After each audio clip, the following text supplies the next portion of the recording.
everyone, and welcome to Monday Night Travel with Rick Steves Europe. My name is Ben Green, and I'm joining you from St. Petersburg, Russia. Tonight, we will have a special MNT roundtable. We will introduce several topics, and each member of the roundtable will share their favorite answer. And now I'd like to turn things over to Cameron Hewitt. Dobry večer. Good evening, Cameron.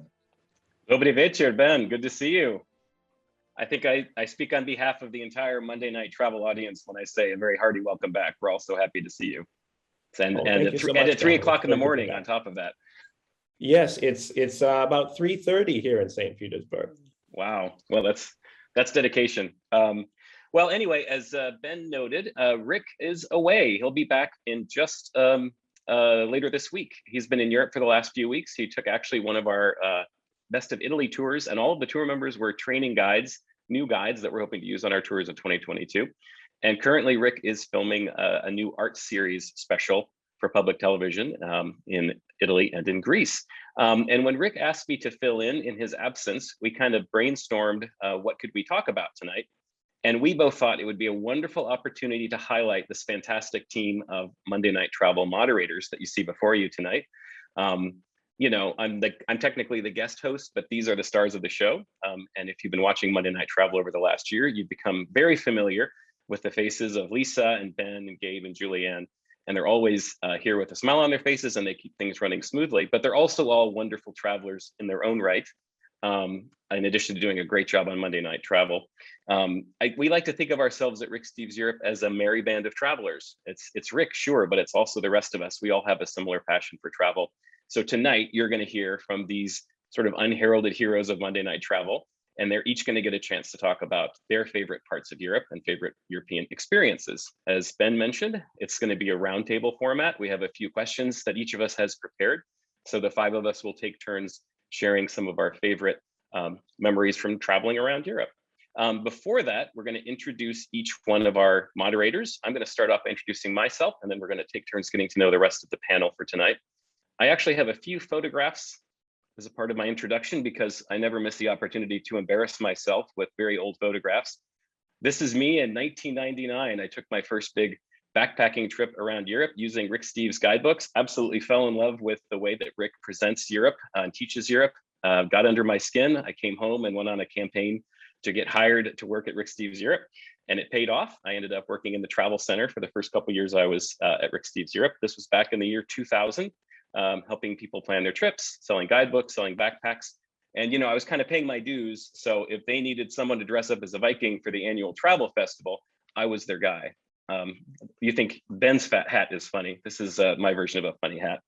But over time, I ended up working more and more on the guidebooks. And basically, for most of my career, I spent about 100 days a year in Europe working on our guidebooks, updating our existing editions and writing new editions.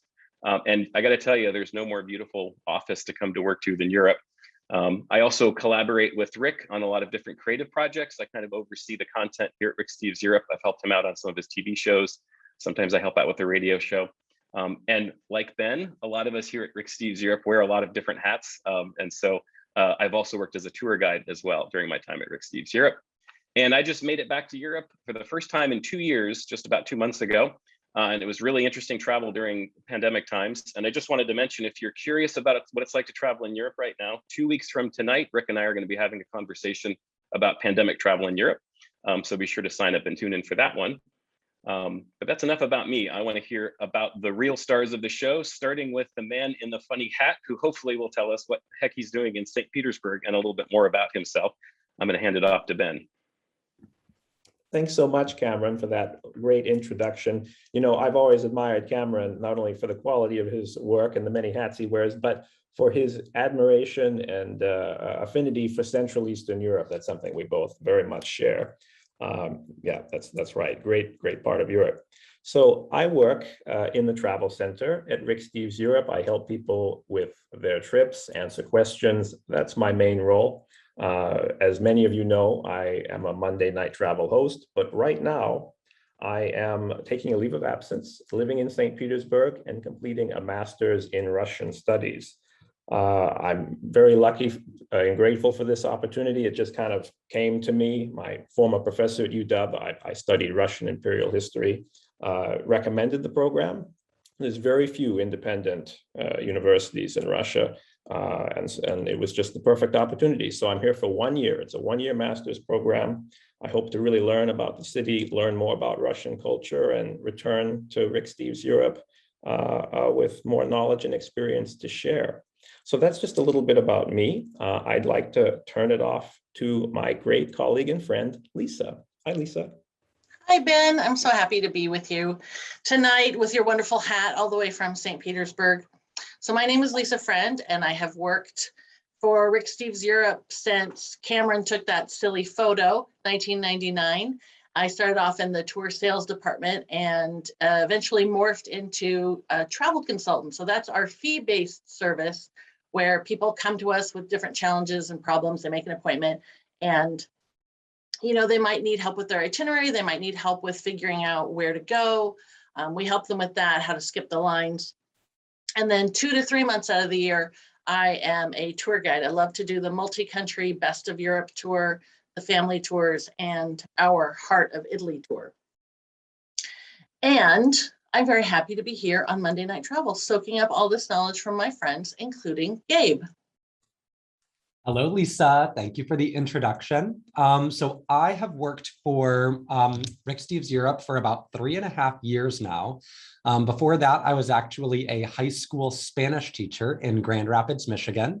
But since moving here in 2018, I started out working in the travel center along with Ben and Julianne, helping out curious travelers like all of you plan your upcoming trips to Europe and generally getting up to plenty of mischief.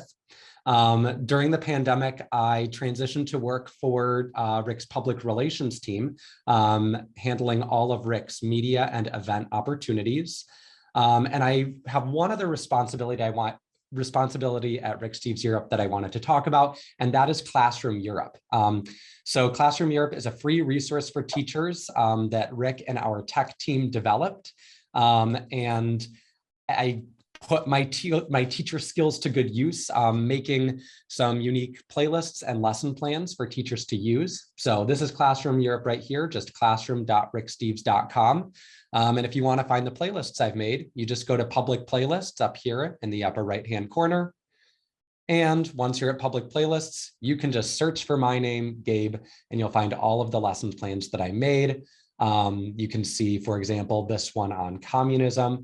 We have a unique playlist, and then further below, we have comprehension questions, discussion prompts, project ideas. So that's just one way that I apply my skills and passions to the work of Rick Steves Europe, and hopefully it will be helpful to you or a teacher in your life. And finally, I have the pleasure of introducing my friend, colleague, and frequent co-conspirator, Julianne Wurden. Hello, Gabe. Thank you for that nice intro.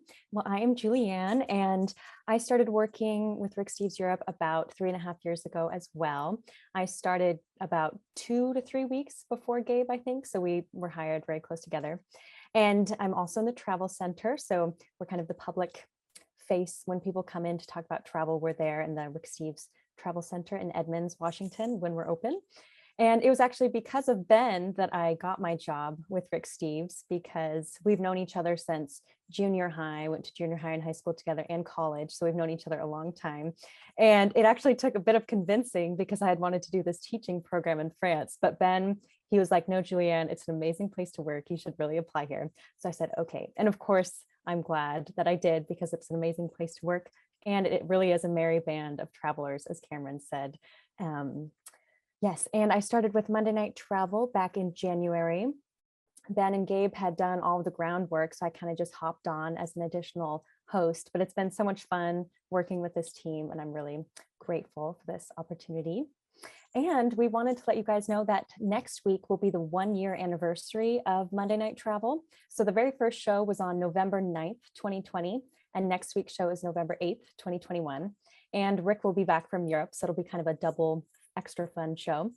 And Gabe had the idea to put together some videos from our viewers, just a 10-second long video saying your first name, where you watch Monday Night Travel from, and why you watch Monday Night Travel. And if you could send that video to rick@ricksteves.com, by Wednesday evening, we can put that video together and then surprise it with Rick as kind of a celebration of our 1-year anniversary. And we'll have more information about that in the chat later and in the follow-up email tomorrow. So look out for that. And it would be a lot of fun to hear from you guys, a lot of our loyal viewers who it's been fun getting to know throughout this year too.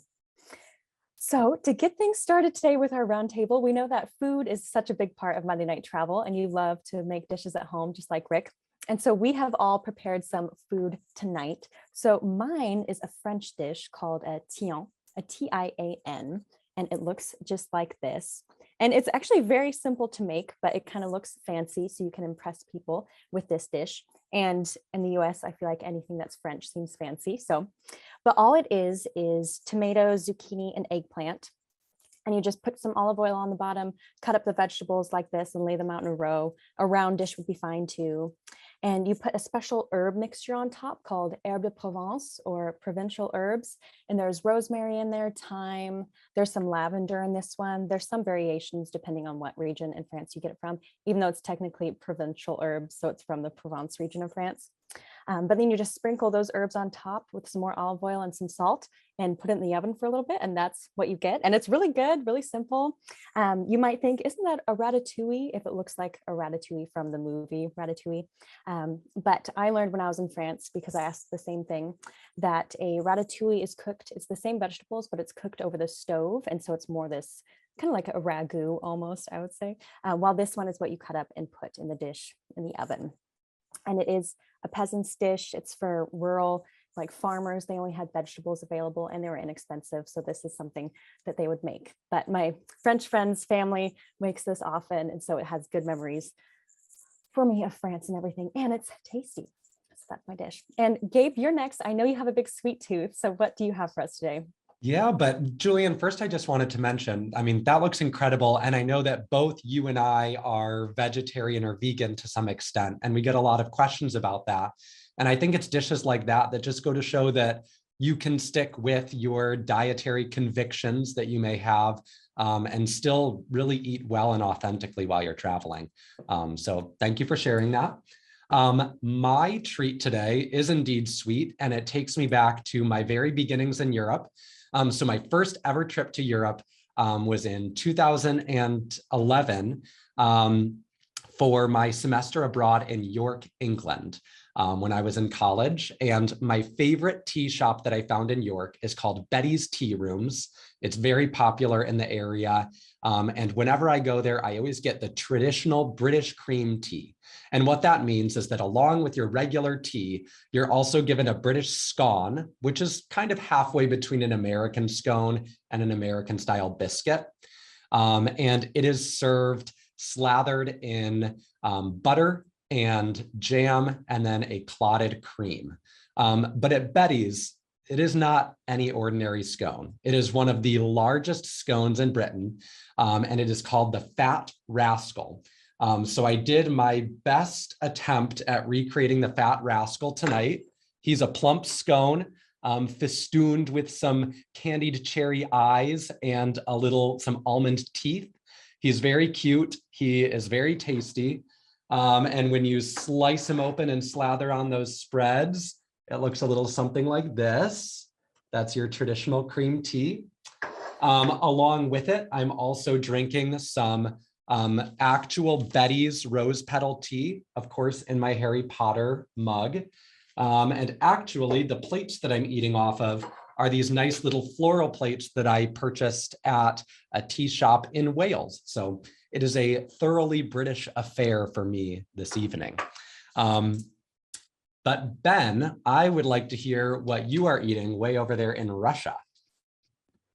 Oh, Gabe, that looks fantastic. I never knew that clotted cream could get me so excited. But I will say, and I want everyone in the audience to know, I have been running a deficit of Gabe's baked goods since the pandemic started, and I find that to be very unacceptable. Gabe, we have to fix this deficit. Okay? I'll find something durable and ship it to you. Sounds good. Okay, I have Georgian food tonight, just a little something, perhaps the most well-known recipe from Georgia. It's khachapuri, and there's a variety of different kinds.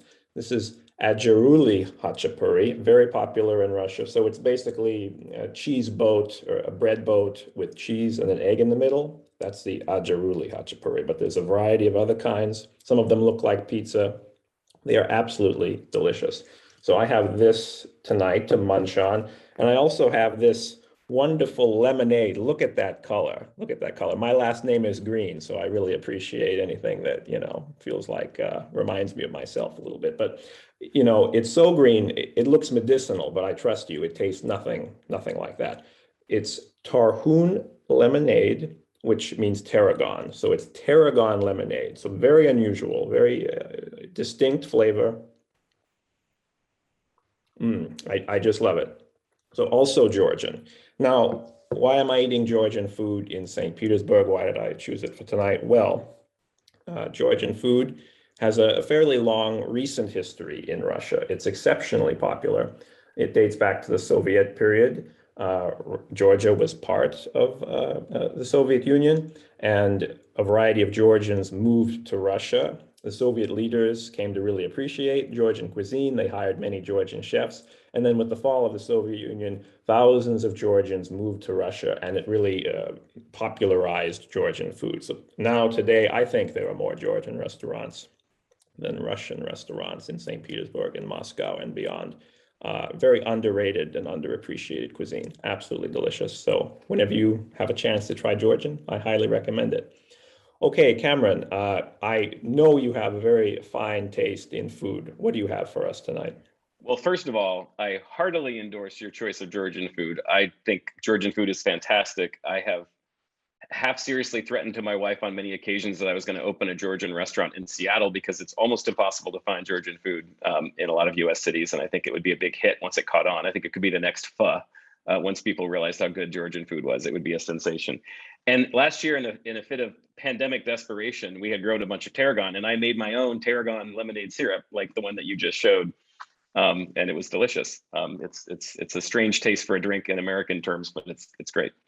I do think Georgian is one of the great underrated foods of Europe. I think the other great underrated cuisine of Europe is Hungarian, and so I made my favorite Hungarian dish yesterday. Chicken paprikash. I mean, careful because I don't want it all to slide off onto my keyboard of my laptop. This is one of my favorite Sunday recipes because it takes a little bit of time to do. You probably know Hungarian food has a lot of paprika. So the way I made this was I sauteed a bunch of onions. I had a couple of sweet red peppers that I roasted on my stove. And then I put in loads of powdered paprika and then let it simmer for a long time, threw in some chicken. I have a couple of secrets to mine, which is when it's done simmering, I actually blend it smooth with a handheld blender, and then I mix in some sour cream to make it nice and creamy. And my other secret is I've got these Hungarian flavoring pastes, and I picked these up on my last trip to Hungary, which was, I guess, 2018. I was supposed to go back in 2020. And as you can see, the pandemic, the big blow of the pandemic is I'm almost out of my paprika paste. I make this a few times a year, so I have to go resupply, but that gives it a nice little extra kick. There's kind of a sweet, salty one, and then there's a spicy hot one. So you can kind of mix the amount of heat that you want. And then to cap it all off, I wonder if anybody knows what this machine is. Any guesses? This is a spätzle maker. If you know, spätzle are these little bread dumplings. So what you do is you make a batter with flour that's kind of like a pancake batter, and you pour it into this little vessel here. You put it on a boiling pot of water and you slide it back and forth, and it cuts off little perfect lengths of dumpling. And so you end up with this spätzle, which is the perfect thing to accompany the paprikash. So I'm gonna go on mute and enjoy a bite of this. And I think we're gonna hear next, Lisa, you've had Ben and I talking about the eastern part of Europe. Lisa's gonna take us back to Italy. So Lisa, tell us about yours. I am going to take you back to Italy, and I'm going to take you back to vegetarian land because I am talking about focaccia. Focaccia is the most wonderful Italian bread. It's from the Liguria region. A lot of people are familiar with that because of the Cinque Terre. You can get it in different kinds. So tonight I have obviously onion and olive. These are Castelvetrano olives. And you can see it with cheese like taleggio. You can see it with cherry tomatoes, with potatoes, which is strange to me. artichokes, and then of course pesto, because pesto also comes from this region. And the reason the focaccia comes from this region is because it's taking advantage of the natural resources that they have, which are olive oil and salt, right? So this bread is really pretty easy to make. It took me 3.5 hours, but that's with the rising and the proofing. I have to shout out to my family, because what I did during the pandemic was learn to make focaccia, and they had to try all of the iterations, including the cast iron skillet one. So thank you, family, for that. That's what I want to say about focaccia, but I want you to understand that food is an important part of our tours, a pleasurable part of our tours. So my favorite tour experience happened during a flood in Venice. 2 things you should know before I start my story. 1, tour guides are like swans. We are serene on top and paddling furiously underneath the water. We've always got things going on our mind. And one of the things I teach my tour members in Venice is that the further your tushy gets away from the bartender, the more your drink is going to cost. So especially in St. Mark's Square, this is the classic example. There's a cover charge if the orchestra is playing. A glass of wine is going to cost you $20 if you sit down outside. It's going to cost you $5 if you stand up at the bar. I tell my tour members this because it's not a bad value. They're maximizing their real estate. So if you pay $20 for a glass of wine, but you get to sit in the most beautiful square in Europe listening to live music, that's great. If you sit down and order a $5 Coke and you're only there for 10 minutes, then that's a bad value. So I teach my tour members that. So to set the scene, we're in Venice. We finished our morning walking tour, and I'm standing in the middle of the square, and I noticed this water is starting to bubble up through the pavement. And I'm like, oh, okay, oh, it's flooding. It's Aqua Alta. And I have a picture to share with you. Do that. There you go, Aqua Alta. So you can see behind my shoulders that it's flooding. And I'm scanning so I can pick this dry path to get back to the hotel, because I have to do my accounting. The Wi-Fi is always strongest when the tour members are out. And I hear my name being called, and I look over and I see 4 of my tour members, these wonderful ladies. And they're like, Lisa, come get a drink. Oh, okay. And you know, they're pretty far away. And there's a lot of water between myself and them. And I'm like, oh, okay, this is going to be expensive, and I have to do my accounting, and this whole square is going to be underwater in the next half an hour. I remembered a book I was reading about parenting that says, making memories matters. So I thought, I'm going to return to Venice. Of course, I'll probably be back here in 3 weeks, but there's never going to be this beautiful September day, this gurgling little flood, these women in this beautiful square.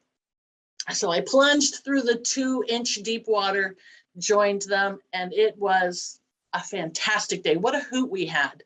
The water kept coming up. I think at its highest, it was probably about 8-10 inches deep. And the waiters came and they brought us our drinks. They're in their white dinner jackets and their knee-high boots, and they're giving us refills of things. They're turning other people away. They actually closed down the cafe, and they never made us feel unwelcome. They brought us refills, and at the end, they took our picture to help us live this memories must matter day.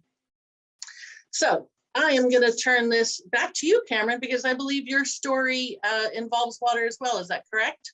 That's true. Yeah, hotter water than the water that you had. But yeah, as Lisa said, now we're talking about our most memorable tour guiding experience, or the most memorable experience we've had on a tour. And I haven't guided tours in a while, but I used to guide our Eastern Europe tour. And one of my favorite places to take our groups was Budapest, the capital of Hungary. Now, I promise I'm not going to talk about Hungary for every topic. It just so happens that Hungary is in the first 2 topics. But one thing I love about Hungary is it has this wonderful thermal bathing culture. That's one of my favorite experiences anywhere in Europe. All over the country, you find these wonderful pools of naturally hot 100-degree water where you can just relax and swim and have fun.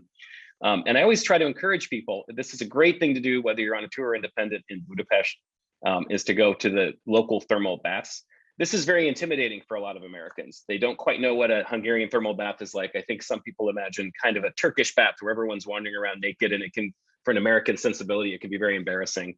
And I always just say, relax. This is, everyone's wearing their swimsuits. This is good, clean fun, right? And I like to say it's sort of like going to your hometown swimming pool, except that the water is 100 degrees. You're surrounded by gorgeous architecture. And most of the people around you are pot-bellied, Speedo-clad Hungarians. So it's a great way to relax at the end of a long day of sightseeing and call it culturally enlightening.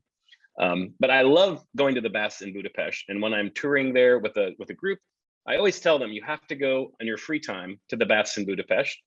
And I noticed the first couple times I tried this as a tour guide, almost nobody would do it. I think they were a little intimidated. So I said, you know, we have a free morning in Budapest. I'm going to get up, and at 9 o'clock, I'm going to go to the best of Budapest thermal baths, which is Széchenyi Baths, right in the middle of City Park. And if anyone wants to join me, you can tag along, and I'll make sure that you understand the whole process.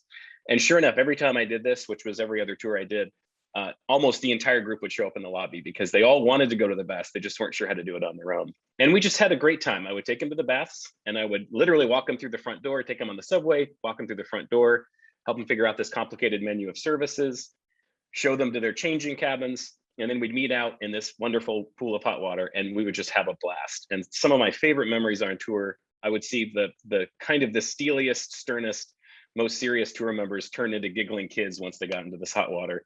You know, people in their 60s and 70s and even their 80s, just kind of finding new life in this hot water of Budapest. It was just such a delight to see people enjoy themselves halfway through a long tour and have that kind of relaxing experience. There's a whirlpool right in the middle, and you know, you can just kind of go limp and kind of spin around and bump to the edges of the whirlpool. And it's just a delightful experience. And occasionally someone's bold enough to actually go over and try to play a game of chess with the old timers in the corner. So I'd say whether you're on a tour or whether you're on your own and you're going to Hungary, make sure you take advantage of the wonderful thermal bathing culture. It's just really a wonderful experience. And I think up next for favorite tour experience, I want to say it's Julianne. Are you ready for a story here, Julianne? Yes, I think I'm more ready for a Hungarian bath on this rainy day in Seattle, but yeah. But I will be taking us over to Greece. I was on the Greece tour in 2019, and we were in this small town called Kardamili on the Mali Peninsula. And in the morning, our guide Apostolos took us and the tour members out on this walk to these ruins of an old church. And then me and another tour member noticed that there were some more ruins kind of up the hill. So we're like, why don't we hike up there? It's a beautiful day. So we hiked up, and we kind of just kept hiking and hiking. And this is kind of the view from where we were. And it was a really nice hike. She had lost her husband the year prior, so it was also kind of an emotional walk. But I think it was just kind of a good walk and release for that. So it was a nice chat on the way up. And we ended up seeing these signs. Of course, we couldn't read them since we didn't speak Greek, but we saw this little church there. And then in Europe, they have these little flags or symbols a lot of the times that say, oh, this trail, follow this flag or symbol. So we're like, okay, let's follow this red and white flag, and maybe we'll get to this chapel at the top. So as we're walking along, we just keep following this red and white flag. And then we get up to the top, and sure enough, there's a chapel up here. This is from the backside. We walked up from down below, and it's a beautiful view. And especially in Greece, but kind of across Europe, you can just find these well-preserved chapels just kind of scattered across the landscape. And they're really well taken care of. And they're just kind of a nice place, whether or not you're religious, just to have a nice peaceful break from your day. And so we thought, well, is it open? And so we opened the doors of the chapel, and sure enough, it was just this basic place to have a moment or a prayer if you pray. And we kind of wish we had a guide with us so that they could explain the different saints on the walls. But on the left wall, there was one saint that I recognized, and that is Saint George and the dragon. And St. George, I always say, is my favorite saint. I don't really know anything about him, but maybe it's because he's one of the handful of saints that I actually recognize. And so I was excited to see him on the wall, and so I wanted to take a picture. And for some reason, I felt compelled to go over and touch the picture frame, and the tour members right next to me, we're looking at this church. And as soon as I touched the picture frame, just moved it slightly, all of these little lizards or geckos just popped out from underneath the image and went scurrying up the wall to safety. And there's at least 4 of them, maybe more. I think there were more underneath, but it was really neat. And it kind of seemed like a manifestation of St. George or something, I don't know if there was these little reptiles underneath all of the other pictures, but it was just really special. And we were both just really surprised by this, and just a neat way to have a saint kind of come to life. And then we walked back down from the chapel and enjoyed, this is a terrible picture, but enjoyed this special dessert for this region. It's this orange cake with some ice cream on top in Kardamili, Greece. And it was a really beautiful day with this tour member, and just one of my favorite memories on tour. And next we have, Ben, we've been to Venice and Budapest and Greece. Where are you taking us next? Oh, Julianne, seeing that reminds me of the hikes we've done in Washington. And wow, I don't think we've ever come across anything like that before on our hikes. I'm going to take us to the St. Petersburg, Tallinn, Helsinki tour, which I took my mom on in 2019. And, you know, this is my favorite guiding experience because, of course, it's personal, right? Taking my mom, but really because she had never left the country before. She's on the right, and our family friend Kathy is there on the left. And this is in front of the Church on Spilled Blood, which is from 1880s in downtown St. Petersburg. Having never left the country before, she was very nervous. We had to go through the process of getting her passport and Russian visa. And of course, I helped her out with all of that. And she was concerned about, you know, her safety on the trip. But I decided that she needed to see the reality of contemporary Russia for herself. And we had an exceptional guide. All Rick Steves guides are just excellent. This is Esther there on the right. Her knowledge and thoughtfulness really made my mom feel comfortable and helped her have an amazing experience. Also, this was an exceptional tour because there on the left, we have Kevin, another one of our coworkers. When I signed up for this tour with my mom, I had no idea that Kevin was going to be on the tour. But sure enough, we found out later on, because it's not that common that another Rick Steves employee is on the same tour. But to kind of narrow it down more specifically, our favorite moment on this tour was when we first arrived in St. Petersburg. You know, it's a very large city, a bit overwhelming in some ways. We walked out from our hotel onto Palace Square. We see the Hermitage, which you see there on the left, the Winter Palace, the home of the Tsars. And all of a sudden, you know, this music begins. We see all these people here. It's an Andrea Bocelli concert. And here it is after 10 o'clock at night. It's the white nights. It's in the 70s still, very warm for this far north. And we stayed very late. It must have been midnight, 12:30, which for my mom is just unbelievable. It's just unbelievable. So I think this experience, being with all these Russians and listening to an outdoor concert, it really made my mom feel comfortable. It made her see, yeah, this is a place where people live. You know, this is a place where people enjoy living, even though Russia is, you know, a place where, like every country, where some people are struggling. My mom has a much better understanding of the complexity and the reality of Russia and St. Petersburg today, now that she made the trip. And I'm so grateful for that. And, you know, when I presented her with the idea of studying for 1 year in St. Petersburg, I was so happy at how easy she just accepted it, because she had been there and she knew that, yeah, it's a fascinating city. It's an okay place to be. So it set the stage for me, for my studies here as well. So that's my favorite guiding experience, the beautiful, great city of St. Petersburg. And now I believe we're going to hear about Gabe's favorite guiding moment. Gabe, over to you. Yeah, well, thank you so much for that story, Ben. And I mean, I know that my mother is watching right now. So Mom, go to ricksteves.com/tour and pick out a tour for our mother-son Rick Steves trip. We need to keep up with the greens. So my favorite tour experience came in May of 2019. I was on our Best of Switzerland tour. And my favorite experience came in the city of Lugano. So Lugano is this gorgeous city. It's in the Italian-speaking region of Ticino, and it's just perched on this lake between these two big peaks that just cascade down into Lake Lugano. And on the first day there, we took a boat ride across the lake, and we went to do a cooking demonstration on the other side. So here is me and my tour group on the other side, and we did a risotto cooking demonstration with some finicky burners, but we all completed our risotto in the end and just had some extra time to chat. So here was the meal that we prepared for ourselves. And here is our group dining together. It was just an amazing opportunity to get to cook and eat with these people and to get to know more about them and really connect with them in a real way. In fact, my favorite part of our time in Lugano happened the next day with some tour members. When we first got to the city, every time we get to a new place, we always do a brief half-hour orientation walk to get situated in the city, know where the hotel is. And while we were walking, we saw some people setting up for a big race the next day. I am a very avid runner, so I was very interested by this. And I decided last minute to join the Lugano 10K. And so here I am on our second day in Lugano, running along the finishing stretch along Lake Lugano. And this photo was actually taken by one of the tour members.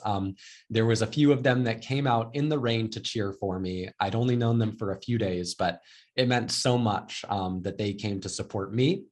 And afterwards, there was a little meal and award ceremony where I met a Swiss guy from the French-speaking region. He took this photo. We're actually still in touch today. And I still have my third place trophy that I was holding in that photo. It is not light. This at the bottom is very heavy, but I schlepped it all the way home to the US. So that was my most memorable guiding experience. Hey, Ben, I bet the guy who came in fourth was furious that you registered the night before and then yes. took the trophy from him. Yes, I actually one time I was in Spain and I ended up just taking somebody else's entry altogether and was registered under a different name. But it is always fun to do a race abroad.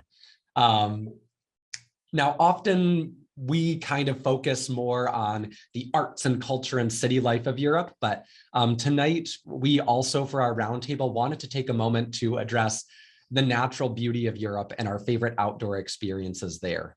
For my favorite outdoor experience, I'm going to start with a date, and that is the year 711 AD. It is the only date that I remember from Spanish history, and that is when the Moors came up from northern Africa, and they very promptly took over 90% of the Iberian Peninsula. The only part that they didn't really take over is that yellow part at the top that you see, which today is, part of it is the province of Asturias, where I studied in Spain. And that there was a battle at a place called Covadonga. And a reason that this region was easier to defend is that it's not like the rest of Spain. It's very mountainous, very green, very rainy, quite similar to Seattle, where I've chosen to settle.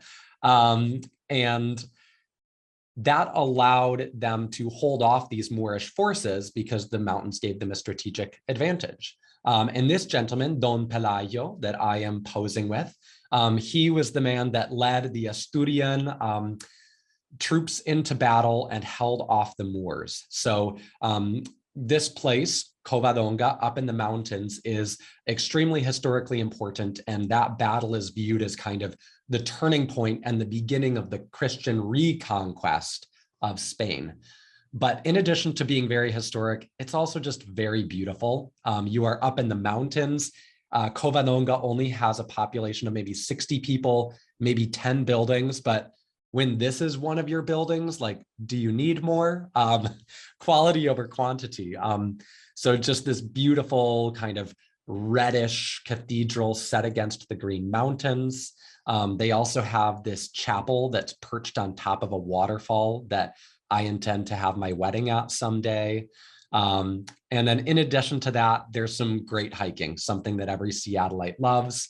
So you can go up to some high alpine fields where I'm seen frolicking here. And there are also some nice alpine lakes as well. So northern Spain is not the most visited area of Spain, but if you do find yourself up there, I highly recommend a trip to Covadonga. And with that, Lisa, I believe that you've also done some hiking in Europe that you want to tell us about. Hiking. I am not a hiker by nature, even though I live in Seattle, but I will hike if there is something that I find rewarding enough at the end. And travel is my career, travel is my life. So I spend a lot of time reading about travel. And I read an article that said, listing some of the most beautiful beaches in Europe. And I found out in Scotland, of all places, there are white sand beaches. And I was like, what? And I knew that I was going to be in Scotland. So I started looking in. White sand beaches are very easy to find with satellite photos because they're white. So it works pretty well. And I'm going to show you what I did because I thought it was an excellent idea. I did this hike to the Erd of Slate. This is on the southernmost tip to the east of the Isle of Skye. And I did, like I said, I did Googling. I found out about this. And when I got to my B&B, they had a hiking map. So it was perfect. And at the end of this hike, I told you, was a white sand beach. So my thing is stuck. I'm trying to advance. Hold on. There we go. So beautiful waterfalls. And it wasn't straight up and it wasn't straight down. It was undulating all the time. It was 4 miles of up 300 feet, down 300 feet, up 300 feet, down 300 feet, through these beautiful fields. And at the end, I got to this white sand beach, which you can tell nobody is at. That for me was a big payoff. So I stayed at this beach for quite a while and then hiked back. My tootsies were a little bit tired from my hike, so I took my shoes off and soaked them in the water. And that was for me a big enough payoff, a white sand beach all to myself in Scotland of all places. Ben, does yours involve hiking too? It doesn't, believe it or not, Lisa. Maybe that's surprising to hear. But you know, there might be a beach involved, sort of. We'll get to that in a minute. Way to go, Northern European beaches. Okay, so I'm going to talk about my favorite outdoor experience. Where could this be, I wonder? If you guessed the Netherlands, you're very close. This is Ostfriesland, East Frisia, northwestern Germany. Landscape is very similar to the Netherlands, and they share some cultural similarities too, kind of a mixture between German and Dutch culture. And the traditional language of the area, the Frisian languages, are also a mixture of German and Dutch.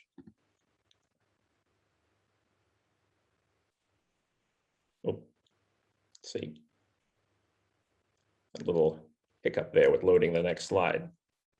You sort of see half the next slide. Aha, okay. Well, here's another.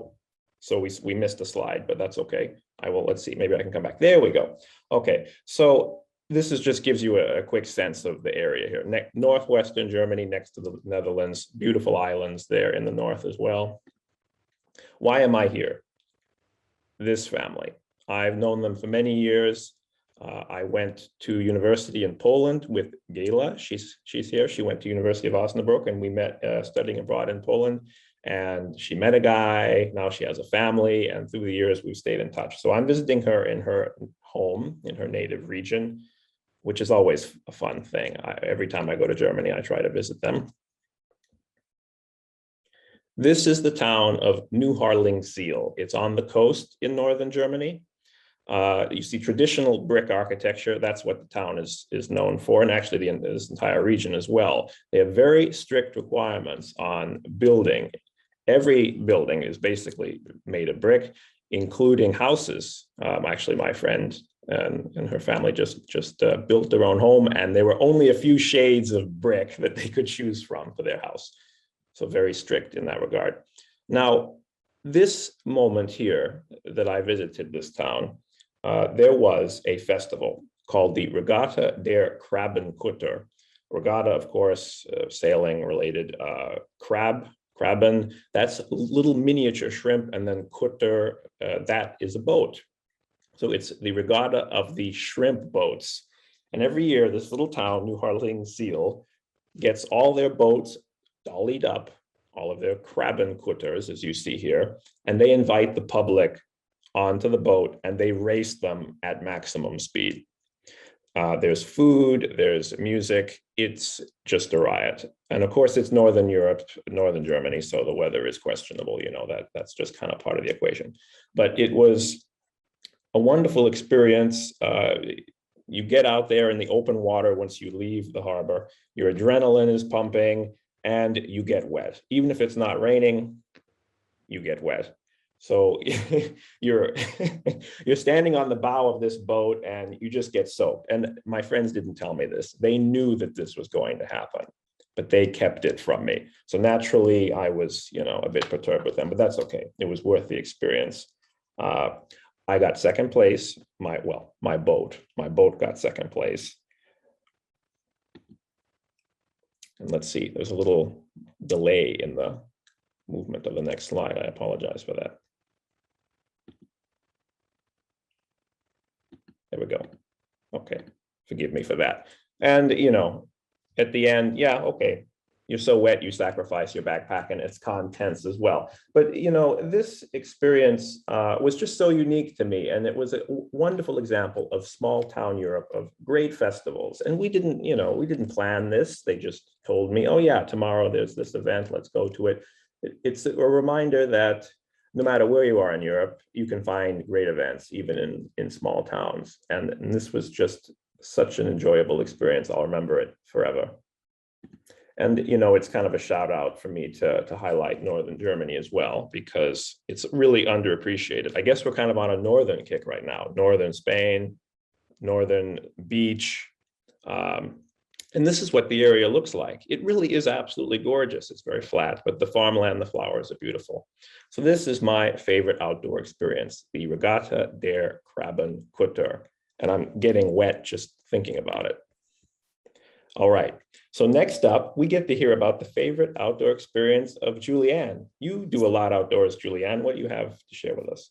Yes, well, mine does not involve fish or anything. That did sound like a lot of fun, especially since your boat got second. But mine takes us over to France. For years, I'd wanted to work on a farm just for a couple weeks. I'd read a lot of 19th century novels that kind of romanticized farm life. And so I thought I really want to go work on a farm and see what it's like, because it is hard work. And I wanted to see what I thought it would be, how it would compare to how I pictured. So this is this place I found in France, southwest of Lyon. It takes about an hour to get there by train, in Le Puy-en-Velay. And this is this old home that this family lives in. I think it was built in like 900 or 1100. So it's this really old home. These are the geese out front, but it is a working farm now too. I was staying in the building on the right, and I was there in the end of November through December for 3 weeks, and it did snow. It was very cold. There was only a fire to heat it, but you're busy all day, so you couldn't heat it. So it was really cold, but it was so much fun. But one of the main things I wanted to do was herd sheep, because I'd never done it before. I'd never worked on a farm. And they did have about 60 sheep, this herd about 60 sheep. And you would take them out every day so they could graze. And if you look across the street there's a big green patch. And I think it's alfalfa that we took them across the street to go graze with from this field. And so the first couple times I did it with her kids. So there's at least 2 people to try to help round up the sheep. And thankfully, they had this dog, Jules, that would help. He wasn't fully trained, but he would kind of chase them to get them at least packed together so that it would be easier to move them all at once. And so you would take them back across the street, and then they would go and just kind of spread out in this field. And at this point, you need to get them inside for the night. And so you have to go and run and grab a bucket and then fill it with some grain. And then you grab a staff. And so you really feel like a sheep herder, and you're wearing your boots and whatever, and a jacket. And then you go run out to this field and you start banging the bucket with the staff, and you just you start calling out, "Venez, venez, venez, venez, venez," which means come, like come here. And then "Bidi, bidi, bidi, bidi," which I don't know what that means, but that's what they said. So I copied them. And then all the sheep start running up towards you because they hear the bucket and the grain and they want the grain. And so then you start having to run. I wish I could run as fast as Gabe can. And then you have this troop of 60 sheep running behind you. And it's just really exhilarating because you can just hear their hooves thundering along the ground. And usually that gate there in the middle is open. And so you'd run through that gate back into the barn, that dark space there, so that they'd be back in their enclosures.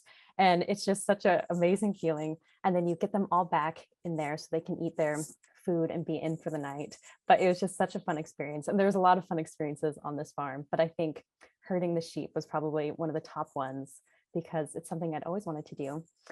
And there they are, just happily in there, and you do it every day. And I was there for 3 weeks, and it was just a really cool experience. And I'll never forget the first time I did it. So that would have to be my favorite outdoor experience, herding sheep. But now we're going off to Cameron. Cameron, what is your favorite outdoor memory, and does it involve livestock at all? It does involve livestock, Oh. cows instead of sheep. It also involves hiking. So I guess this is sort of a roundup. By the way, that's an amazing experience, Julianne. I love those experiences that are so far from the tourist mainstream that they're just really plugging into like local culture and doing things that most visitors don't do. I just love the fact that this group seeks out those kinds of experiences. I've gone for something a lot more predictable for mine, and that is the Swiss Alps is my favorite outdoor experience. Hiking in the Swiss Alps, specifically hiking the North Face Trail. This is the Lauterbrunnen Valley in the Berner Oberland of Switzerland, which is very well known to anyone who's a fan of Rick Steves' stuff. The village of Gimmelwald is in the Lauterbrunnen Valley. I was in this area updating our guidebook a couple years ago. It was late September, and the weather was about to change. So it was still nice and summery, but literally 2 days later, it started raining and it didn't stop for 6 months. So this was the last gasp of summer. And I took the funicular up to Almendhubel from the little resort town of Muren. There's a funicular that goes up to Almendhubel, and I was updating our guidebook information after running around all day, checking all of our details. It's about 3 or 4 o'clock. And I was kind of finishing up for the day, and I was going to go back to my room and spend some time on my computer. And I read in the book, there's something called the North Face Trail, which is about a 3-hour hike, the very long way around the top of the hill down into Gimmelwald. And I thought, it's a beautiful day. I'm just going to do it. So I set out and went on this gorgeous 3-hour hike, tight roping along these gravel paths. You could see the famous peaks of the Eiger, the Monk, and the Jungfrau lined up in front of you. It was just wonderful. And I was on this path where there was very few people, more cows than people. And suddenly the silent cable car came over my head, and I looked up and I saw all these tourists with their faces pressed against the glass going up to the Schilthorn, which is the revolving restaurant over my head here. And I have to admit, I like the Schilthorn, but I said, I would so much rather be out in this meadow by myself than crammed into that cable car with all those people. So I carried on. And one of the things I really love about the Swiss Alps in general, and this hike in particular, is you really get a good look at Swiss cow culture. As you know, Swiss cheese is an important part of the Swiss cultural heritage. The government actually subsidizes traditional cheese-making outfits. So the cows mainly live in the most of the year in the valleys and in the lower villages. But in the spring, they all go up to the high Alps and they live at these huts. And they put their cowbells on the eaves to show that the cows are up at the high Alps. And they're there for about 100 days through the summer.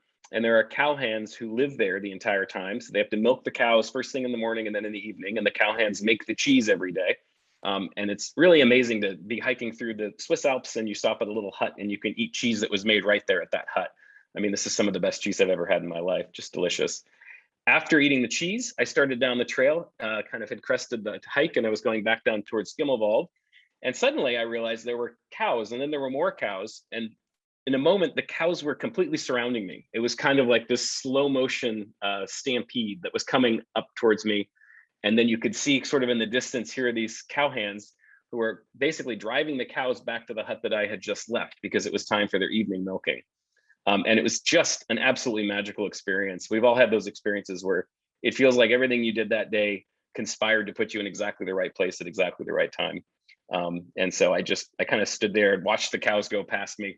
And then I followed the trail down into Gimmelwald. There's this kind of rutted paths that go down through the meadows high above this little cliff hanging village. And if you're a fan of Rick Steves, you've seen this on the TV shows, you've maybe been there using the guidebooks or on our tours.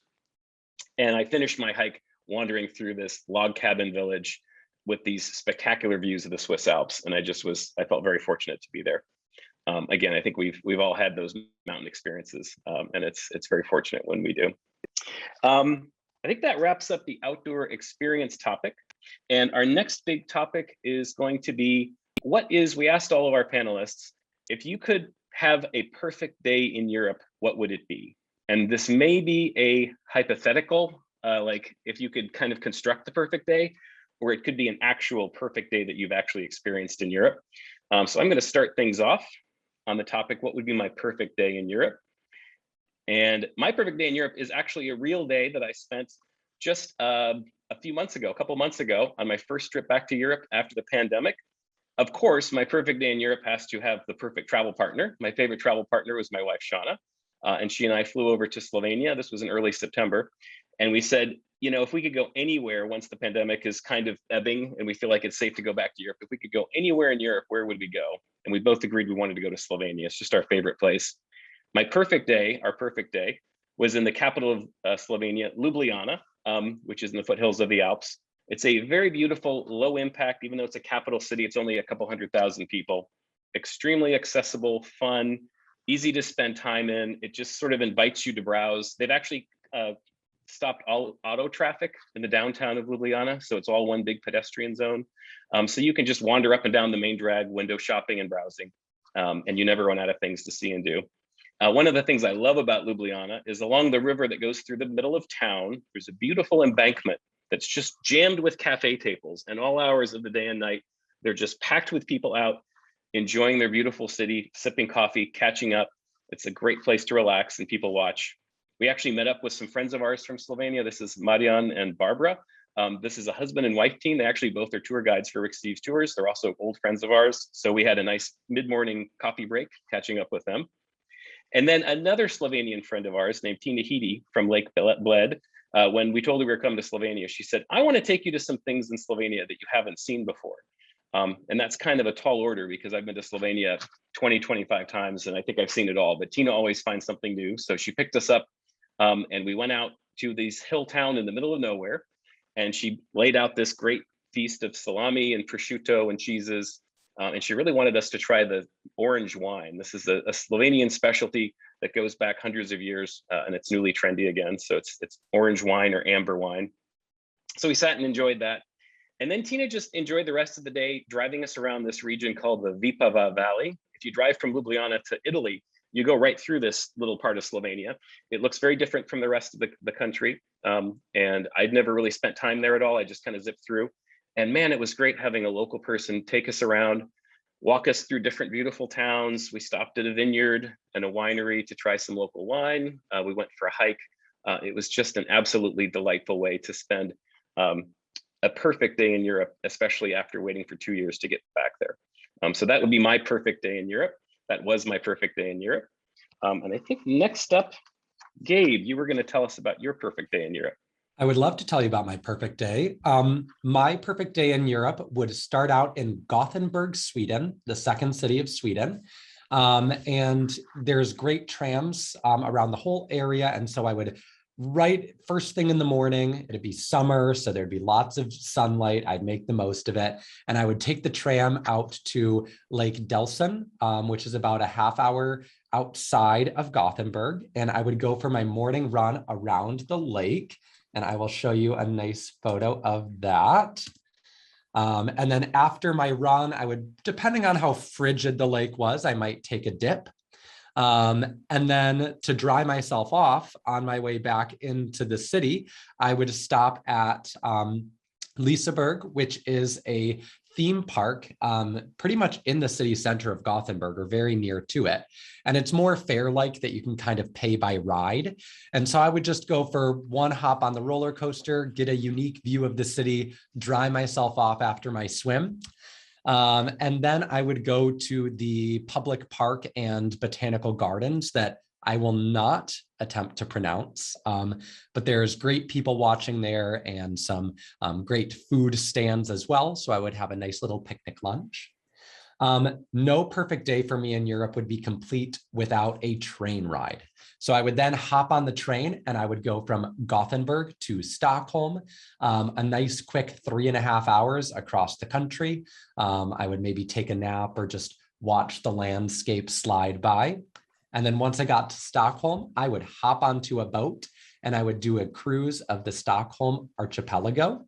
And would probably stop in on one of the islands and, you know, maybe find a nice cozy crevice in the rock like these folks did right alongside the water, take in the last of the Scandinavian sunlight for the day and have another little picnic dinner, maybe some berries, some cheese, some baguette, but it would not be complete without a princess tart, the national confection of Sweden. And then I would hop back on the boat.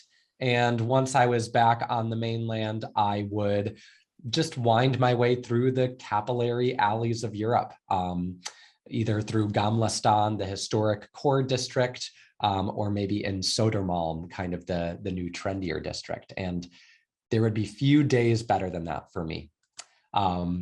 So with that, I would love to hear about the perfect day from Lisa. Lisa, what would you do on your perfect day? Me, oh my goodness. Well, so we talked about this earlier, and whether it was hypothetical or a memory, I have to say that my memory would also include London and Paris, but it would be the day the Seahawks won when we were there a few years ago. But the memory one is a beautiful combination of London and Paris. So let me get my photos up.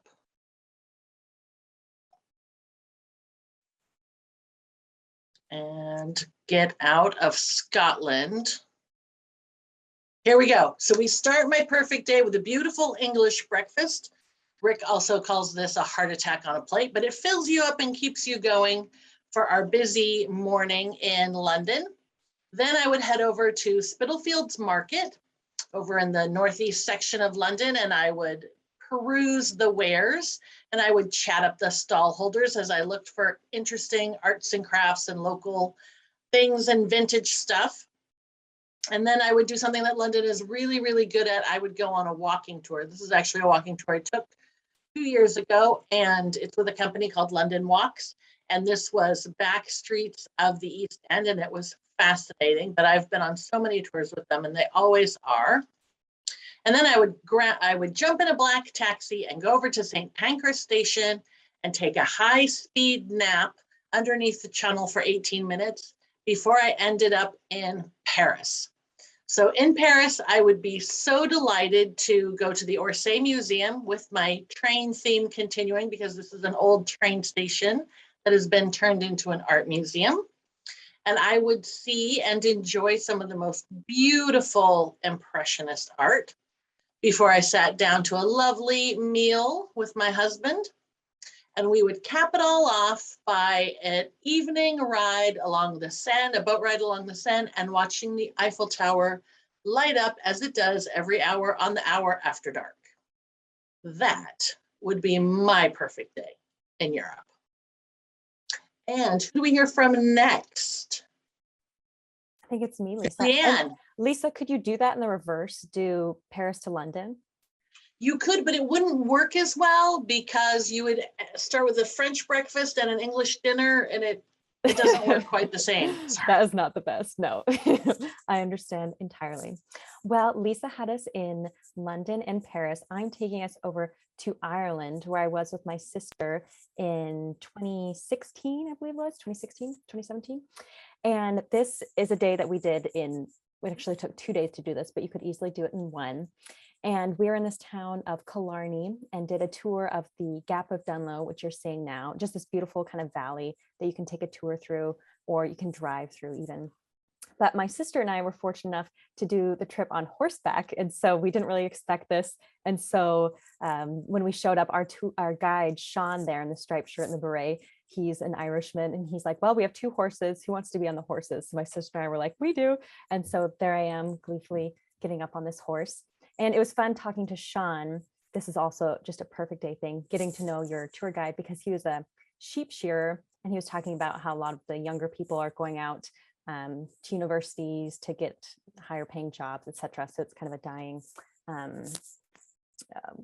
a dying skill. So that was interesting to talk to him. But there we are, my sister and I, riding our horses along the Gap of Dunloe, which you could do in the morning on this perfect day. And then in the tour, you end up getting on a boat, and they take you on a lake, through this lake as the second part of the tour, after a little lunch in this lodge. And I mostly took this picture of my sister to get a picture of the guy in the background, who's this kind of gruff Irishman who didn't really talk that much. That was our boat captain. But also there's a little black blob next to my sister, and that was his dog, who was so cute. And he knew the tour, and he knew when we were about to end. So we went up in the bow of the boat, and it was really fun. And he said, our guide said it was the most beautiful day they'd had all summer, and it was late September. So we really lucked out there. And after the tour, I would go into the town and take a walk around, which we did. And unfortunately, I lost all my pictures when I went swimming with my phone in my pocket a couple years ago. So I lost my Killarney pictures, but this is a screenshot of the map from above. So you can take a walk and see the St. Mary's Cathedral in town, and then take a walk through this beautiful park, which we just happened upon. And if you're there in late September, you'll be there during deer mating season, which we didn't know either. And so we're just walking along the path, and there's all these herds of deer on either side of the path, like 30 feet away. And then there's these bucks too, with giant antlers running into each other and clacking antlers together. And we were kind of sitting there like, is this safe? But there's people walking their dogs, and it was just a beautiful fall afternoon. So you could just walk along there and see the wildlife just right outside of town. And then come back in, and in the day in a pub for a dinner, where at this time there's just locals there pretty much. And so we sat with some locals, and there's even a young group of men there that sang the famous Irish song Molly Malone. And so we were just blown away at how Irish this day was. But that is easily a day that you could do. And it was a very nice time. So it would be my perfect day in Europe. And Ben, you're in Russia right now. What would your perfect day be? Thank you so much, Julianne. Small town Ireland is really something special. I absolutely loved your perfect day. My perfect day, well, I'm in St. Petersburg, so I think my favorite perfect day in St. Petersburg is not a bad way to go. And it would start with a walk or a run through one of the old imperial parks. They're just absolutely gorgeous. The fountains, the sculptures, they really are special. This one is Letny Sad. Summer Garden. It's one of the oldest in the city. It's from 1704, originally designed by Peter the Great, and that's just 1 year after the city was founded. This picture is just from a couple of weeks ago, in fact. Fall colors at their peak. A few days later, they had all dropped, and it looked very, very different. The next thing I would do is visit one of the palaces of the region. In St. Petersburg, outside of St. Petersburg, there are dozens of palaces. This is the city that became the imperial capital of Russia under Peter the Great and stayed that way until the Russian Revolution. This castle is Peterhof, or palace rather. It's too big for it to be a castle. It's about 30 minutes by hydrofoil. So you can take a nice boat ride, see a bit more of the city, 30 minutes by boat outside of St. Petersburg. And it was a response to Versailles. It's from 18th century as well, from the end of Peter the Great's reign. Really gorgeous. The gardens are just stunning.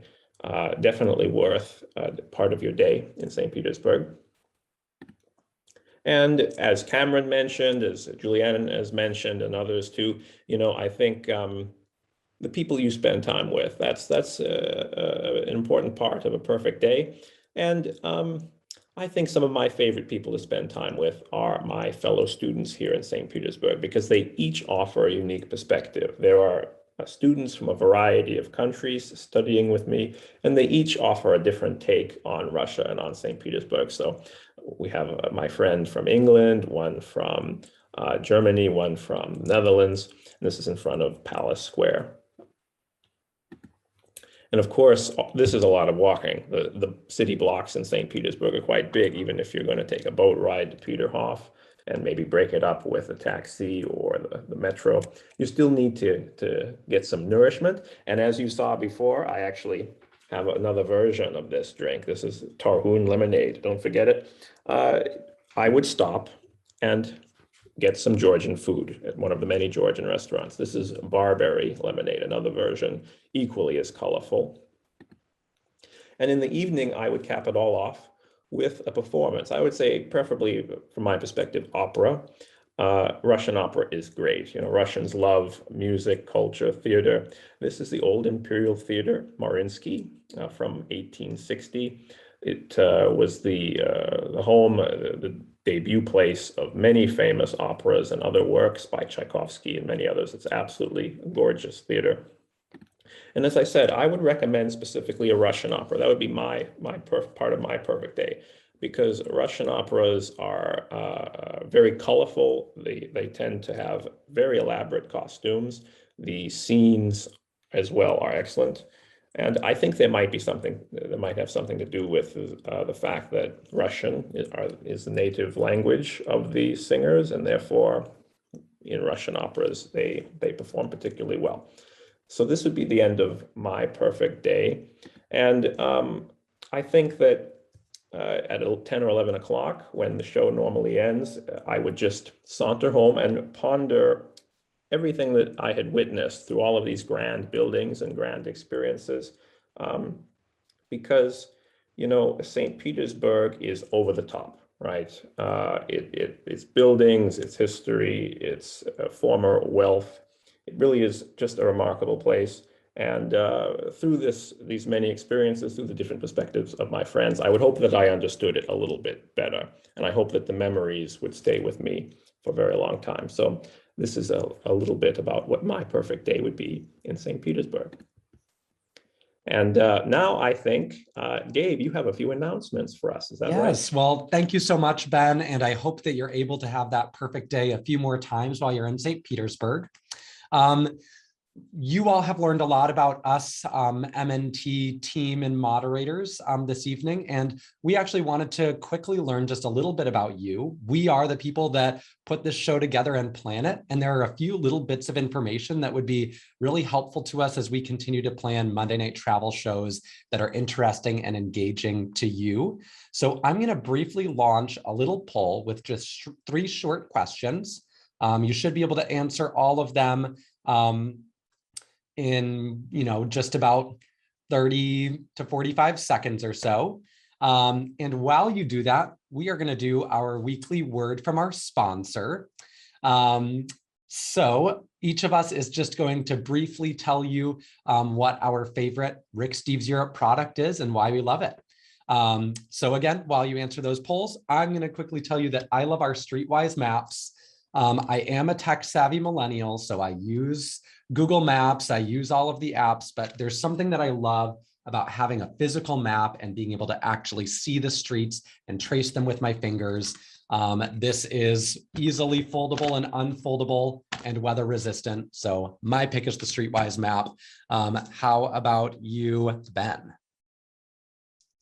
It's a great choice, a classic choice, Gabe. I like it. My favorite product is our Travel is a Political Act book.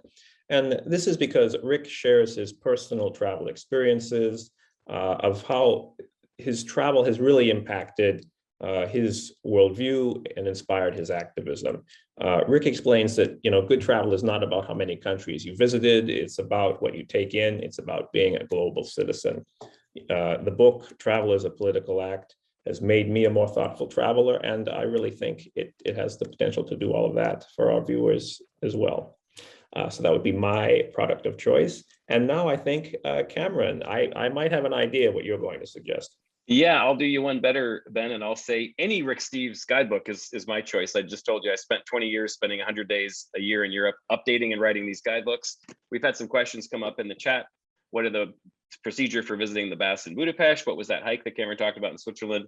All of the answers, all of our best information always goes into these guidebooks. So if you're going on a trip to Europe, a guidebook is a $25 tool for a $2,500 experience, and all of our best wisdom is right here. Lisa, what's your favorite Rick Steves product? Well, I have no visual aid for my favorite product because it is in my pants next to my underwear. It is a Rick Steves money belt, and I wear my money belt like it's a religion. I love the sweet salvation of that security. I even wear them when I'm in Las Vegas in case things get too wild. In my money belt, I have my big money, my debit card, my credit card, my passport, my vaccine card. And that's pretty much it. And then I carry a coin purse that has my walking around money, which is about the equivalent of 50 euros, and something to corral all of that change. But I really do, I wear my money belt every day, and I love it. Who's next? Julianne. Yeah, well, fanny packs are in now, Lisa, so maybe money belts will be a fashion statement under the clothes pretty soon. My favorite Rick Steves product is the packing cubes. I did not use these until I started working with Rick Steves. There's a large size and a small size, but I use these now. You can just organize your suitcase so much better. I put like shirts in one, pants in a big one, and you can just pull it out so easily. I use it on weekend trips, whatever. I used to use Ziplocs when I was a teenager, so this is a huge step up. But so Rick Steves packing cubes are definitely my favorite organizational tool when traveling. And that is the end of our favorite products. And we wanted to wrap things up first by saying thank you for participating in the poll. But also, we just wanted to offer one tip of travel wisdom to wrap things up tonight. So let's see. Cameron, do you want to start off? But also, Cameron, I know you have a book coming up. Oh, yes. Yeah, soon. I'll just quickly mention, I wrote kind of a memoir of my 20 years of working with Rick, coming out in technically February 1st, but we're going to do an advanced pre-sale at ricksteves.com. It's a book called The Temporary European, and it's just sort of my favorite travel stories from 20 years and sort of an inside look of what it's like to work with these wonderful folks in Europe. My favorite bit of travel wisdom, you know, speaking of temporary European, we're always looking for non-touristy options. We've talked a lot about how everyone's memories tend to be kind of off the beaten path things. I say when you're looking for restaurants in Europe, go to the hipster neighborhood. Every city has a hipster neighborhood. In Seattle, it's Capitol Hill or Ballard. In London, it's the East End. In Athens, it's Siri. In Budapest, it's the 7th District. In Rome, it's Monti. Every neighborhood has kind of a young, trendy, hip neighborhood where you'll find a combination of modern food and often traditional food done at a high level with creative young chefs and exciting preparations. So that's my number one tip. Who's next? Ben, I think you might be next. Oh no, Gabe, you go ahead. I'll go next. So I'm being a language nerd. I'm fascinated with how people talk about travel. I actually have a whole blog post I wrote about this. I put a link in the chat if you're interested, but I'm just going to focus on one phrase that I wish every traveler would eliminate from their traveler's lexicon, and that is the phrase have to. I've advised so many people that have said, well, my friends went to Paris and they said, I have to go to this museum, and this museum. You talk to them a bit longer and realize they don't really like art museums. Now, there's something to be said for challenging yourself a bit, maybe pick one to go to and appreciate. But this is your trip and you should experience Europe in a way that's enjoyable to you. And so don't worry about what anybody or any guidebook tells you have to do, and plan a trip that you are going to love based on your interests. What do you think, Lisa? I think I'm going to build exactly on top of that wonderful advice. I think that connecting with people who live there is probably the most important thing you can do on your trip. And the best way, in my experience, to connect with people that don't see tourists on the daily basis is to pursue your own hobbies in Europe. So we talked about hiking. I'm a big kayaker here in Seattle, and so I've gone canoeing and kayaking in France and England. And I often have people on my tours who are yarn people. That's not very elegant. Who are knitters or crocheters. And I'm always saying, here, I'll help you find the local yarn shop, because then they're going to go in and have this really authentic exchange with somebody who is not looking to make money off them more than a skein of wool. So that's my advice. Ben, I think you've got something to say about this too, though. Lisa, I'll jump in before Ben, but I do prefer yarn people. I think that's fun.